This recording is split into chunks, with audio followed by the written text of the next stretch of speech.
말씀의 제목은 땅끝까지입니다. 땅끝까지. 사도행전을 자세히 읽어보면 승천하시기 전 예수님의 말씀처럼 예루살렘부터 유다와 사마리아 그리고 땅끝까지 그 전도와 선교의 영역이 점진적으로 확장되어감을 보게 됩니다. 그래서 사도행전 1장부터 7장까지는 오순절 성령 사건 이후로 예루살렘 교회가 세워지게 되고 또 그 예루살렘 지역을 중심으로 해서 교회가 점차 부흥되어지는 과정을 그리고 있죠. 그리고 사도행전 8장부터 12장까지는 유대와 사마리아 그리고 팔레스타인 전 지역에 복음이 전해지는 과정을 담고 있습니다. 이제 누가는 사도행전 13장부터 본격적으로 예수님의 그 마지막 유언 땅끝까지 즉 이방인의 땅으로 복음이 전해지는 그 과정을 아주 많은 분량을 할애해서 소개하고 있죠. 그 중심에는 바로 어느 교회가 있습니까? 바로 안디옥 교회 그리고 사도 바울이 있었다고 하는 것입니다. 오늘 본문은 이방인 선교의 본격적인 시작을 알리는 1차 전도 여행을 다루고 있는데요. 1차 전도 여행 때에는 특별히 사도 바울과 더불어 바나바 그리고 요한, 이 마가 요한이라고 불려지는 바로 이 요한도 이 선교의 행렬에 가담되어져 있음을 보게 되어집니다. 우리 본문 2절을 보시면 주를 섬겨 금식할 때 성령이 이르시되 내가 불러 시키는 일을 위하여 바나바와 사울을 따로 세우라 하시니 라고 말씀하고 있습니다. 특이한 것은 여러분들 우리가 보통 보면은 바나바보다는 사실 성경을 보시면 바울이 보통 그 앞에 나오곤 하는데요. 근데 이 당시만 하더라도 이 바울보다는 이 바나바가 선교를 주도하고 이끌어가는 것 같은 그런 모습으로 보여집니다. 중요한 것은 이방 선교를 위해서 교회 택함을 받은 이 두 사람이 본격적으로 이방 선교를 실행에 옮기는 과정이 나오는데 오늘 새벽에는 특별히 이 땅끝까지 주의 복음이 증거되는 이 이방 선교의 시작을 다루는 이 본문의 내용, 이 본문의 내용을 바탕으로 해서 함께 이 내용이 주는 영적인 깨달음과 또한 은혜를 함께 나누어 보고자 합니다. 특별히 첫 번째로 우리가 이 말씀을 통해서 본문의 내용을 통해서 깨닫게 되어지는 영적 진리는 무엇인가? 바로 모든 교회마다 각각에 맞는 쓰임과 특별한 사명이 있다라고 하는 사실입니다. 오늘 본문을 보시면 이제 안디옥 교회가 복음 사역의 새로운 중심축으로 등장하고 있음을 보게 됩니다. 안디옥 교회는 우리가 다 아는 것처럼 스데반 집사의 순교 이후에 흩어진 예루살렘 교회 성도들에 의해서 세워진 그런 교회죠. 예루살렘 교회는 이 바나바를 그 교회의 목회자로 파송하게 됩니다. 그리고 바나바는 바울을 새로운 동역자로 삼아서 안디옥 교회를 잘 지도하게 되죠. 훗날 그들은 처음으로 그리스도인이라고 하는 별명을 듣게 됩니다. 그들은 모 교회인 예루살렘 교회가 어려움에 빠질 때마다 그 힘대로 그들을 구제하기 위해 힘썼다고 성경은 기록하고 있습니다.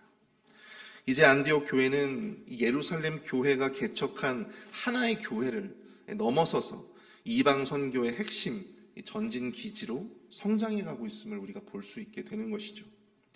물론 그 역사나 규모를 따져볼 때 사실 이 예루살렘 교회가 이방 선교의 핵심 교회로서 그 사역을 감당할 수 있었을 것입니다. 그러나 주님은 이 수리아 지역의 작은 안디옥 교회를 중심으로 해서 이방 선교를 실행에 옮기셨다라고 하는 것입니다. 그것은 예루살렘 교회보다 그들이 더욱더 이방 선교에 적합한 그러한 환경을 가지고 있었기 때문입니다. 안디옥 교회가 위치한 이 수리아 지역은 소아시아 지역으로 진출하는 관문과 같은 곳이었습니다. 그리고 많은 헬라파 유대인들이 주축이 되어져 그곳에 살고 있었죠. 또한 이 유대교가 가지는 그런 율법이 가진 이 편견에서 상대적으로 자유로울 수 있었다라고 하는 사실입니다. 이것을 통해서 우리는 이방인에 대한 편견이 적고 또 이방인들의 땅으로 진출이 용이한 그런 지역에 위치한 이 안디옥 교회가 이방 선교의 핵심 전진 기지로 발탁될 수 있었구나라고 하는 사실을 우리가 쉽게 깨달을 수 있는 것입니다. 뿐만 아니라 이 안디옥 교회는요, 짧은 역사임에도 불구하고 훌륭한 영적인 지도자들을 많이 배출한 그런 교회였습니다. 오늘 본문 1절을 보실까요? 안디옥 교회에 선지자들과 교사들이 있으니 곧 바나바와 니게르라 하는 시므온과 구레네 사람 루기오와 분봉왕 헤롯의 젖동생 마네아인과 및 사울이라. 여기서 여러분들 바나바와 바울은 너무나도 잘 알고 계실 것이고, 또한 이 니게르라 하는 시므온, 이 사람이 누굴까요? 니게르라 하는 시므온. 여러분, 여기서 이 니게르라고 하는 말은 이 피부가 검은 흑인들을 일컫는 말입니다. 그리고 전승에 의하면요, 예수님이 십자가를 지실 때 억지로 그 십자가를 같이 짊어지고 갔던 그 구레네 사람 시몬을 기억하십니까? 바로 이 구레네 사람 이 시몬이 바로 이 니게르, 시몬이라고 하는 그런 이야기가 또한 있습니다. 또한 구레네 사람 루기오, 그리고 헤롯 왕 젖동생이었던 마나에. 젖동생이 무엇입니까? 헤롯 왕과 함께 유모의 젖을 먹고 자란 그러한 유모의 아들을 의미합니다.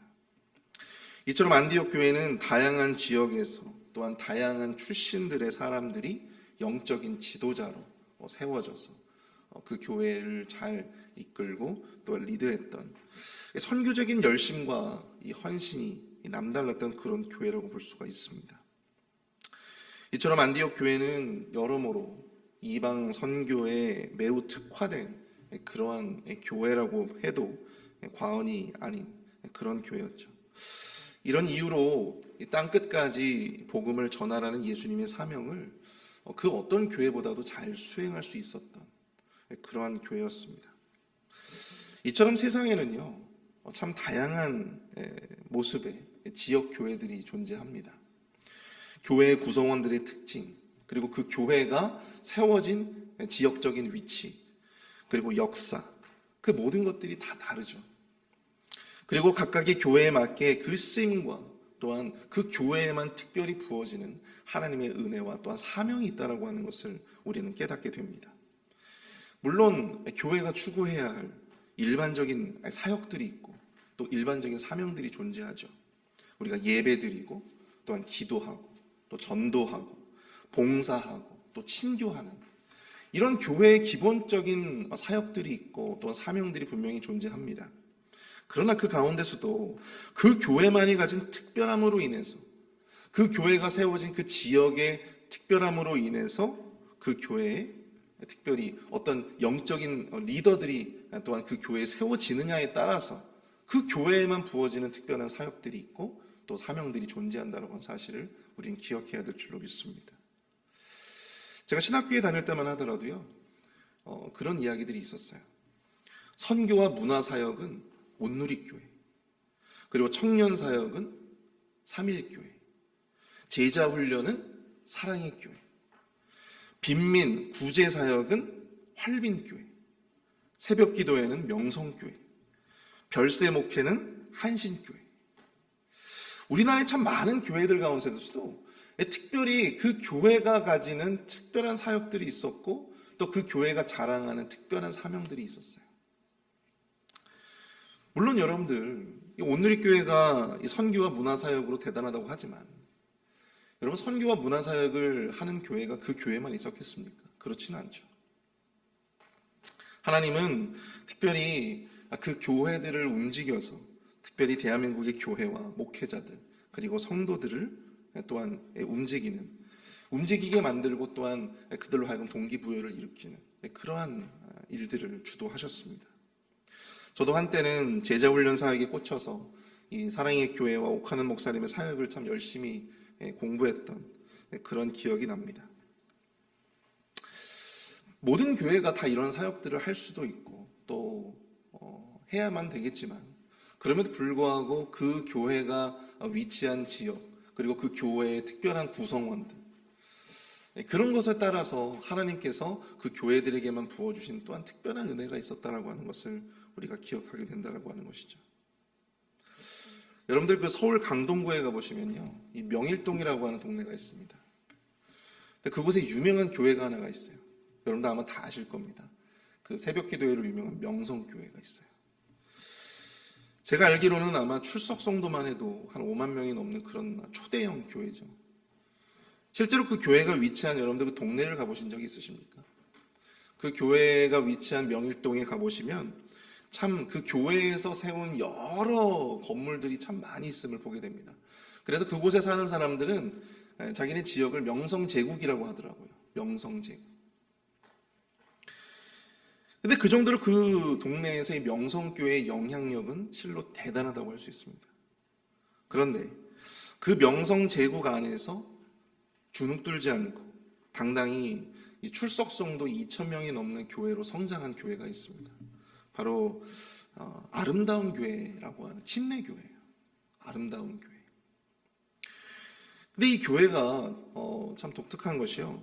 이 교회는 그 대형 교회가 가지고 있는 어떤 그 힘, 그리고 대형 교회가 가지고 있는 장점, 그런 것도 물론 잘 파악을 하고 있었지만 대형 교회가 가지고 있는 약점, 그리고 단점도 이 교회는 잘 파악을 하고 있었어요.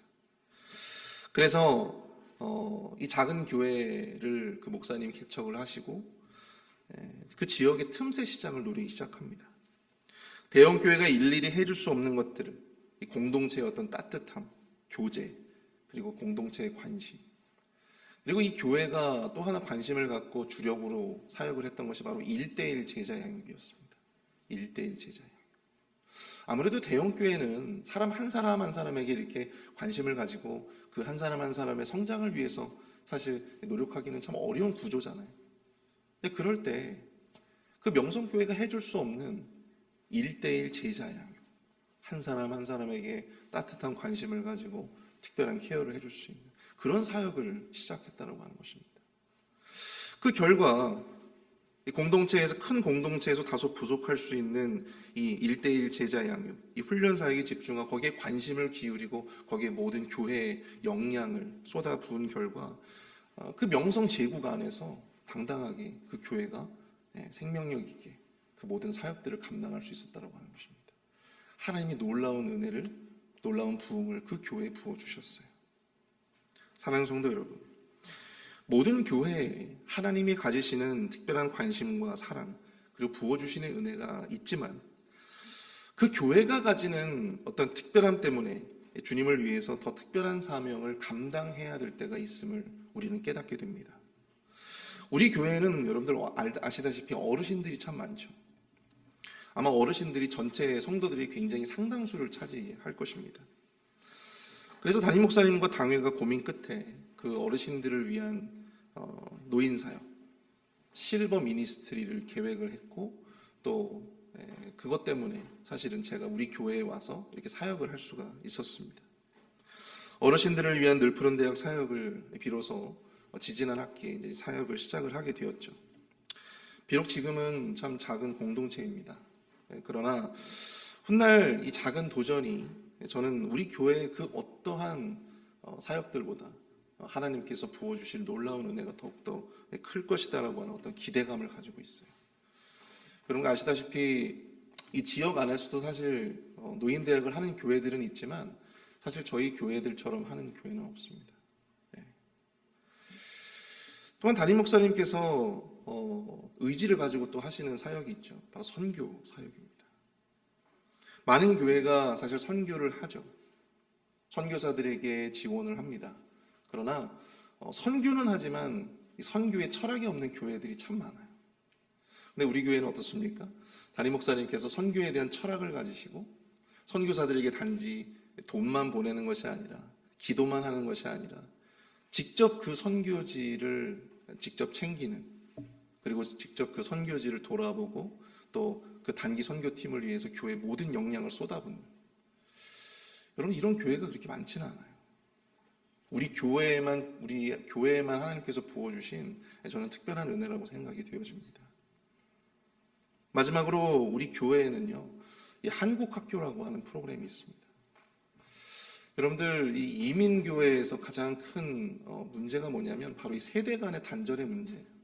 언어가 통하지 않기 때문에 세대 간의 차이가 있고 또한 그 차이를 넘어서서 단절이 존재한다고 하는 것입니다. 그것을 위해서 저희 교회에서 하고 있는 이 한국교회, 한국학교 사역.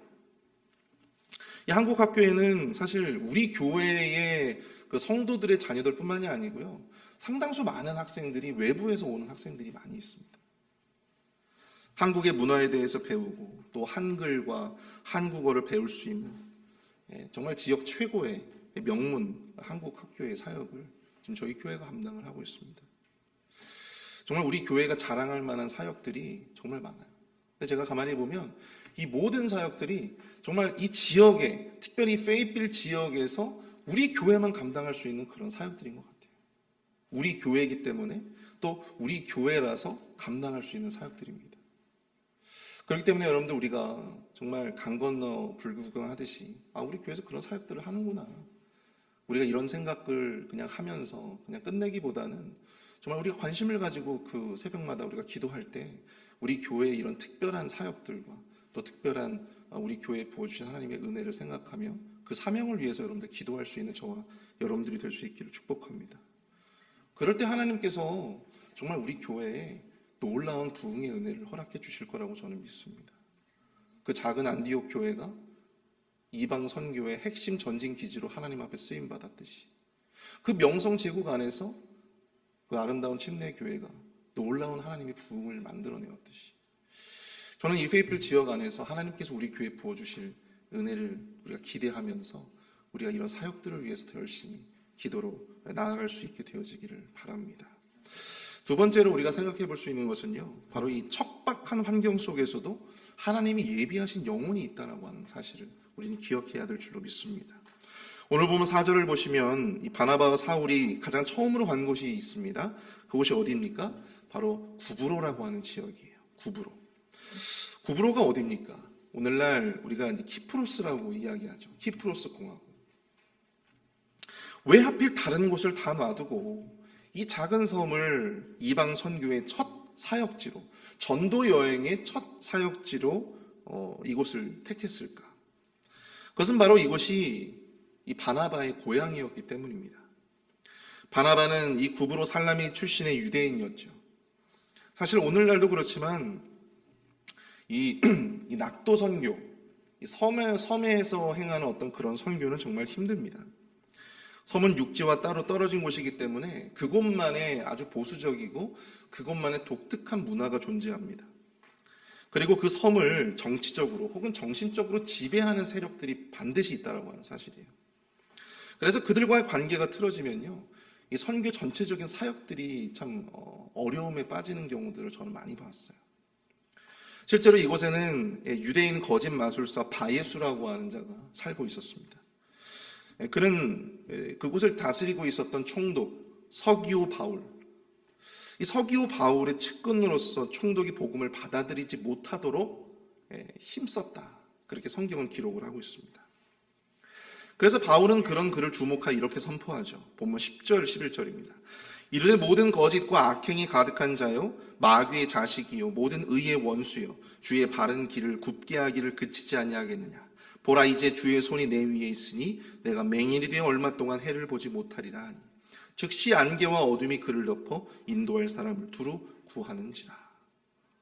복음의 길을 가로막고 총독 서기오 바울의 판단을 흐리게 만드는 악의 근원, 이 바예수를 예수의 이름으로 처단한 것입니다.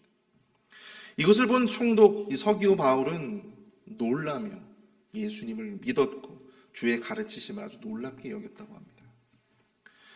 요새 이 서기오 바울이라고 하는 이름이 좀 독특하죠, 여러분들. 서기오 바울. 이게 사실 세르지오 바울입니다. 세르지오 바울. 세르지오 폴. 그는 로마의 귀족 계급이자 구브로의 총독으로 부임한 자였습니다. 그런 그가 로마의 귀족이었던 자가 예수 그리스도를 지금 믿게 된 상황입니다. 그것도 이방 선교의 첫 사역지에서. 프랑스의 종교 사역자였던 르낭이라고 하는 사람은요, 이 본문을 두고 당시 로마 귀족 계급이 기독교로 개종한다라고 하는 것 자체가 정말 있을 수도 없는 일이다라고 평가하였습니다. 왜냐하면 그들이 전한 예수님이 어떤 분이세요? 바로 로마의 총독에 의해서 십자가형을 선고받고 죽임을 당한 사람이었기 때문이에요. 정치범으로. 가난하고 무식한 백성들이 예수님을 믿는 것은 그럴 수 있다고 보더라도 당시 엘리트 중에 엘리트고 또 귀족 중에 귀족이었던 이 총독의 지위까지 오른 이 로마의 귀족이 복음에 관심을 가지고 또 예수 그리스도의 복음을 받아들였다. 예수님을 믿게 되었다라고 하는 것. 여러분, 이것은 정말 있을 수 없는 기적과 같은 일이었습니다. 사랑하는 성도 여러분, 이처럼 아무리 척박한 환경이라 하더라도 하나님이 예비하신 영혼은요, 어디에나 있다라고 하는 사실을 우리는 기억해야 될 줄로 믿습니다. 그들이 있기 때문에 우리는 지금 이 순간에도 변함없이 복음을 준비해야 하고 또 복음을 전할 수 있어야 한다라고 하는 것입니다. 구브로라고 하는 지역, 이곳은 선교하기에 그리 녹록한 지역은 아니었습니다. 그럼에도 그들은 그곳을 가장 처음으로 방문했고 그곳에서 기적과 같은 선교의 결실을 거두었습니다. 이를 통해서 우리는 다시 한번 깨닫습니다. 선교라고 하는 것, 복음을 증거하는 것, 이것은 환경을 보고 하는 것이 아니라 바로 영혼을 보고 가는 것이구나. 전도의 현장, 복음의 현장에서는 도무지 일어날 것 같지 않은 그러한 일들이 지금 그 첫 선교의 현장 가운데서 일어났다라고 하는 사실이죠. 로마의 귀족이, 그것도 총독이 복음을 믿고 그 가르침을 놀랍게 여긴다는 것은, 여러분, 이것을 우리가 상상이나 할 법한 일이었겠습니까? 그런데도 그런 상상도 못할 일들을 하나님께서 예비해 놓으셨다고 하는 것이죠. 사랑하는 성도 여러분, 그러므로 우리가 복음을 증거할 때나 혹은 선교의 현장 가운데 있을 때나 아니면 교회에서 주의 사역을 감당할 때 우리는 함부로 우리가 예단할 수가 없는 거예요. 그 일의 결과에 대해서 우리가 계획할 수도 없고 또 그것에 대해서 판단할 수도 없고 예단할 수도 없다라고 하는 사실입니다.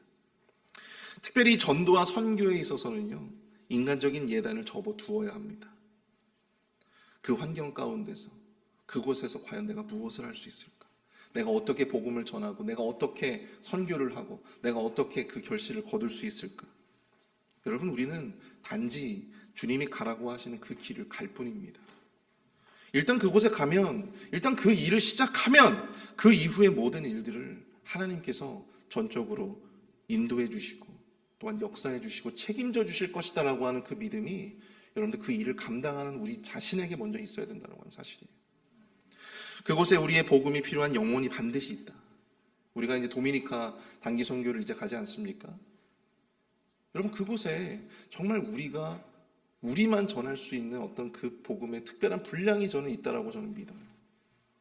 우리 교회가 가서 우리 교회 성도님들이 그 복음을 전할 때 되지도 않는 그 스페인어로 우리가 막 복음을 전할 때 거기에 반응하는 영혼들이 저는 분명히 있다라고 저는 생각합니다. 그런 믿음과 확신을 가지고 우리가 그 선교의 지역으로 나아가야 하는 것이죠. 어디로 가든 주님이 예비한 영혼이 있음을 우리는 기억해야 합니다. 목회자로서 주의 사역을 감당하면 감당할수록 제가 가지고 있는 저의 결론은 주의 사역에 있어서 나의 계획과 나의 모든 전략과 나의 판단은 주의 사역에 있어서 그렇게 큰 비중을 차지 않더라고 하는 것입니다. 오히려 그러한 생각을 했던 제 자신이 부끄러웠던 순간들이 정말 더 많이 있었음을 보게 돼요. 하나님이 만나게 하시고 또 하나님이 이끄심을 우리는 믿고 그 자리로 가야 할 줄로 믿습니다. 그 인도하심을 믿고 따라가다 보면 하나님이 예비하신 준비된 영혼들도 만나는 것이고 또 우리가 감당해야 할, 우리만 감당할 수 있는 그 일들을 또한 하나님께서 보여주시는 것입니다. 그것이 바로 주의 사역임을 믿으시고 또한 그것이 전도임을 믿으시고 그것이 선교임을 믿으시고 주의 인도하심 따라갈 수 있는 저와 여러분들이 될 수 있기를 축복합니다. 우리 시간 함께 합심해서 함께 기도하길 원합니다. 하나님, 우리 교회에 부어주실 특별한 은혜가 있고 또 특별한 사명이 있음을 깨닫습니다. 마음을 모아서 정말 열심을 다해 그 사명들을 이루는 교회가 되게 하여 주시옵소서. 복음을 전하고 주의 사역을 감당할 때 온전히 그 끝을 우리가 함부로 예단하지 말게 하시고 온전히 주님의 인도하심을 바라보며 하루하루 한순간 한순간 믿음과 용기를 가지고 나아갈 수 있는 그 한 걸음을 뗄 수 있는 그런 우리의 결단이 우리 안에 있을 수 있도록 도와주시옵소서. 함께 기도합니다.